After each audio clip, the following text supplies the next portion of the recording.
स्वागत आणि आता एक मोठी बातमी शीतल तेजवानीच्या राहत्या घराची पोलीस झडती घेणार आहेत। पुणे पोलीस आता पोहोचतायत। मुंढवा जमीन घोटाळा प्रकरणी तेजवानी हिच्या घराची झाडाझडती घेण्यासाठी पथक आता पोहोचतंय शीतल तेजवानीला घेऊन। त्यासाठी तेजवानीच्या घराबाहेर बंदोबस्त वाढवण्यात आलेला आहे। थोड्याच वेळात पुणे पोलीस हे शीतल तेजवानीला घेऊन हाऊस सर्चसाठी येत आहेत आणि हे सगळं पथक पोहोचलंय शीतल तेजवानीला घेऊन तिच्या घरी, कारण तिच्या घराची आता झाडाझडती घेतली जाणार आहे आणि त्यासाठी तिला घेऊन पोलीस तिच्या घरी दाखल झालेत। मुंढव्यातील जमीन घोटाळा प्रकरणी शीतल तेजवानी ही सध्या पोलिसांच्या अटकेत आहे। मात्र आता तिच्या घराची झाडाझडती घेत असताना तिला घेऊन पोलिसांचं पथक पोहोचलंय तिच्या घरी। अधिक माहितीसाठी जाऊयात, आमचे प्रतिनिधी अभिजित पोते आपल्या सोबत आहेत। अभिजित, काय याचे अपडेट?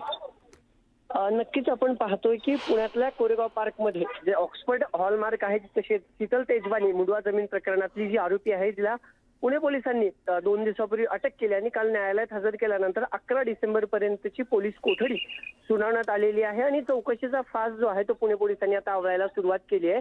कारण या सगळ्या प्रकरणातल्या संबंधित जे कागदपत्र आहेत किंवा जे काही इलेक्ट्रॉनिक डिव्हाइसेस आहेत, लॅपटॉप असेल, पेनड्राईव्ह असेल, हे सगळं जप्त पुणे पोलिसांना करायचे आणि म्हणून आज कोठडीतून चौकशी सुरू असताना तिला शीतल तेजवानीला घेऊन हे सगळे पुणे पोलीस जे आहेत ते पुण्यातल्या या कोरेगाव पार्क मध्ये आलेले आहेत। 2 घरं खरं तर आहेत शीतल तेजवानीचे।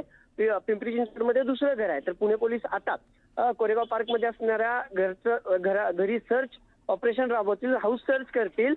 या संबंधित काय काय पुरावे त्यांना या खरं तर घरातून मिळतात ते बघावं लागेल। इथून धन्यवाद अभिजित या माहितीसाठी।